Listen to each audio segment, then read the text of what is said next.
So yeah so ఇది మేము very ఇన్సెప్షన్లో okay చేసిన ప్రాజెక్ట్ ఇది. 90s ముందుకి బోస్ వచ్చి కట్ చేపిన తర్వాత వేణు అన్న మేము కలిసి చేద్దాం అనుకున్నాం. సో ఇది ఫస్ట్ నుంచి ముగ్గురు చాలా బలంగా నమ్మారు, వేణన్న, నితిన్, బోస్ థియేటర్కి వెళ్దామని. అప్పుడు నా థాట్ ప్రాసెస్ ఎలా ఉందంటే ఫస్ట్ చేద్దాం తర్వాత చూద్దాం అనే థాట్ ప్రాసెస్లో ఉండే నేను. ఎప్పుడు బలంగా నమ్మాం థియేటర్కి వెళ్దామనంటే సురేష్ బొబ్బిలి మ్యూజిక్తోనే నమ్మాం. ఈ మ్యూజిక్ థియేటర్లో అయితేనే బాగుంటుంది, సో థియేటర్ ఎక్స్పీరియన్స్ చాలా బాగుంటుంది అని అనుకున్న తర్వాత then Bapineedu sir was the first person, ఈ సినిమా థియేటర్ తీసుకెళ్దాం, ఖచ్చితంగా చేద్దాం, ఎవరు నమ్మినా నమ్మకపోయినా మనమైతే నమ్ముదాం అని చెప్పి ఫస్ట్ థియేటర్ తీసుకొచ్చిన వ్యక్తి, నమ్మిన వ్యక్తి బాపినేడు గారు ఆన్ దిస్. అండ్ ఆ తర్వాత ఆయన ఇన్విజన్ చేసిందే ఇది తక్కువ రేట్లో పెట్టి చేద్దామని కూడా. So thank you very much sir. From audience perspective నుంచి, ఆడియన్స్ తరపు నుంచి నేను చెప్తున్నాను మీకు.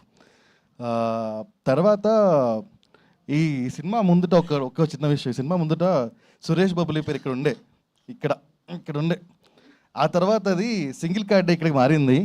అది పైకి రావాలని కోరుకుంటున్నాను నేనైతే, టైటిల్ పైకి రావాలని కోరుకుంటున్నాయి. సురేష్ బొబ్బిలి మ్యూజికల్ పైన పడి టైటిల్ కింద పడాలని కోరుకుంటున్నాను నేను. Thank you Suresh for all the opportunities, for all the things you gave to అస్.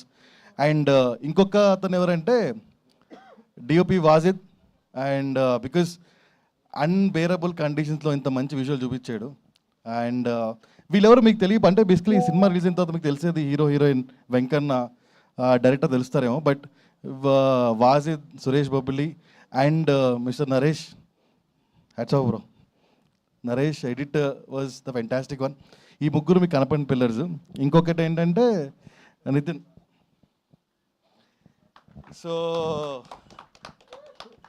ఈ నాకు యాక్చువల్లీ టెర్మినాలజీ దొరకట్లేదు ఏమంటారో. సో నాకైతే after Bose is everything to the Raju Rambai. ఇంతకన్నా నేనేం చెప్పలేను. It great work and all the brilliance from ETV Win content కానీ, ETV Win how ఈ షేపింగ్ అవుట్ కానీ, Nitin and team is a biggest reason. So మీరు గుర్తుపెట్టుకోవాల్సింది ఇంకొకటి ఉంది, ఏ విన్ ఒరిజినల్ ప్రొడక్షన్. గుర్తుపెట్టుకోండి, ఆ పేరుని గుర్తుపెట్టుకోండి, వచ్చే సినిమాని గుర్తుపెట్టుకోండి, మా నుంచి వచ్చే ఆర్టిస్ట్ని గుర్తుపెట్టుకోండి. అండ్ ఇంకోటి ఏంటంటే సినిమా రిలీజ్ అవ్వకున్న ముందు అడ్వాన్స్ తీసుకున్న రెండో director Bose, little arts director Sai Marthan first అయితే, ఆ కోలో నెంబర్ 2 సాయిల్ కాంపట్. సారీ నేను మర్చిపోయినా నీ screen name title Sail Kampat. Sail Kampat, అందరూ శైలు అని పిలుస్తున్నారు. నేను నీ పేరే సాయిలు కాంపాటి. జగదీష్ చంద్ర బోస్, సాయిల్ కాంపాటి రెండో వ్యక్తి. మరి ఆ నెక్స్ట్ సినిమా హీరో హీరోయిన్ పేర్లు వింటే మీరు ఆశ్చర్యపోతారు. పెద్ద సినిమా చేయబోతుంది soil కాంపాటి. Thank you very much. Thank you Sai Krishna గారు. నా నితిన్ విల్ స్పీక్.